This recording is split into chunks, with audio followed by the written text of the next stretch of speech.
Suicide Squad Kill the Justice League reviews are starting to come in, the new video game from Rocksteady Studios, and so far it's not looking like it's doing too good. We got this article from Bounding Into Comics kind of talking about it. Rocksteady Studios' Suicide Squad Kill the Justice League has launched, and much like the previews, the reviews are a mixed bag. That's kind of putting it lightly, but let's continue with this. Early previews did nothing to enthrall fans, as even the mainstream gaming press loathed Suicide Squad Kill the Justice League. It's also looking like Rocksteady Studios was kind of expecting this type of reaction from the mainstream gaming press, because the next paragraph here says IGN would later report that they had been denied a copy of the game to review. Now, you would think if the studio was actually expecting that people would like their game, then they would try to get out as many copies of it as possible before the game is launched so that the mainstream media outlets can try to hype it up and get people excited for it. But since they were keeping outlets like IGN, for instance, from actually getting review copies of the game, it usually indicates that they don't have much faith in the game. So they're basically trying to keep the game under wraps in order to, I guess, trick people into buying the game. So by the time the general public realizes the game isn't any good, Rocksteady Studios already got their money.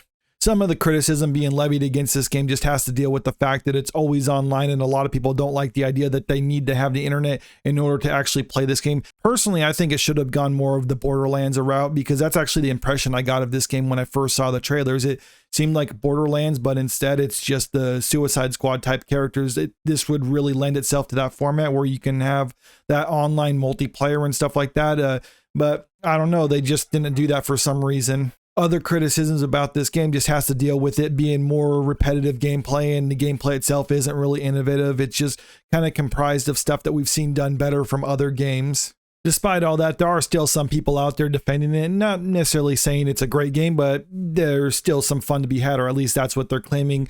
But we don't really know exactly how people feel about this game, because we don't have a ton of user reviews for it yet. We just have the Metacritic that shows the critics' reviews, and 62 out of 100 is not a very good score for this, but I'm just kind of waiting to see what the actual audience score for this one is.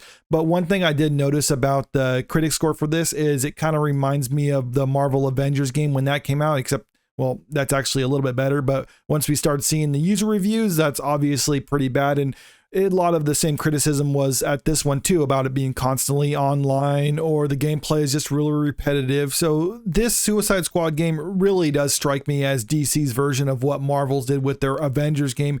And we all know how that turned out, where basically they just stopped supporting the game online, and then the studio just kind of like, yeah, fine, if you want to play it, just go ahead and play it, but it's no longer listed on Steam or anything like that, because really just not enough people actually enjoyed that game. And I'm thinking we might see something similar to the Suicide Squad one as well. And this is all before we even get into the idea that a lot of people were upset about this game for the way they portrayed the Justice League, because obviously with the title Suicide Squad Kill the Justice League, you can expect them to do just that in the game.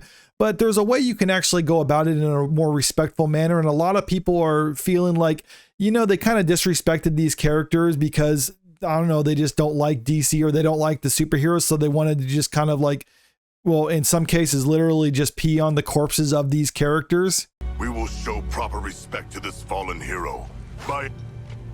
Show a little class, man. And that's just one example from the game. There's other examples where people feel like they kind of did the Justice League dirty in the way they portrayed their deaths. Like, look at this. The Flash, for example, is killed by Task Force X when they gun him down after using anti-Speed Force technology, and they proceed to pee on his corpse. Superman delivers a fatal blow to Wonder Woman. She isn't affected by Brainiac. And that's another thing people are pointing out. The only people who are actually evil, or the only members of the Justice League who are evil in this, are the male characters, whereas Wonder Woman, she's actually given a dignified death in this game. A lot of people are pointing out that the only female member of the Justice League is actually given a dignified send-off, and she's the only one who isn't affected by Brainiac. This does come across as sort of a get woke sort of thing, where you have to make sure the women are treated better than the men sort of thing. I don't necessarily know if that's what Rocksteady was going for, but that's definitely the impression that they're giving with this decision. And then Harley shoots Batman in the head in a manner that's kind of undignified for the character. And a lot of people are also upset about that, because supposedly this was Kevin Conroy's last role as Batman, but it has since been leaked out that he did record a couple other things as Batman for future projects that haven't been released yet. And a lot of people are saying that this was leaked out like this because a lot of people were upset with this being Kevin Conroy's last role as Batman. So maybe that helps soften it a little bit, but it just goes to show that many people are upset with what was going on with Batman in this game. This article kind of concludes by saying, it's hard to escape the feeling that Suicide Squad Kill the Justice League will tarnish the Batman Arkham trilogy's legacy and Rocksteady's standing as a premium game developer. I kind of agree with that because I can understand with this being a part of the Arkham universe, the way Batman goes out in it, it can kind of leave a shadow over those Arkham games, but I still feel like those games are so far removed from this one in particularly that I can still play those games and enjoy them, but I just kind of have to think of them as something separate from this one. And I think a lot of people who actually do enjoy this Suicide Squad game are kind of doing that, just separating it in their head canon that this is just a standalone thing. This is just another Elseworld thing. After all, they are bringing in the Joker and he was killed in Arkham City. So if you're bringing in the Joker to this one, then yeah, it does kind of establish that this isn't part of that whole universe, even if they're saying that this is still in that same universe as the Arkham games are. But either way, I'm just not interested in this one. It just doesn't look like something that I would personally enjoy playing like that. And I like these characters too much just to kind of see them go out in the way that they do in this game. But if you disagree with me, let me know in the comments what you actually liked about this game. And if you haven't already, make sure you click that like button and share the video out there because it really helps out with the channel. And also subscribe if you want to stay up to date with the latest in entertainment news. Thank you.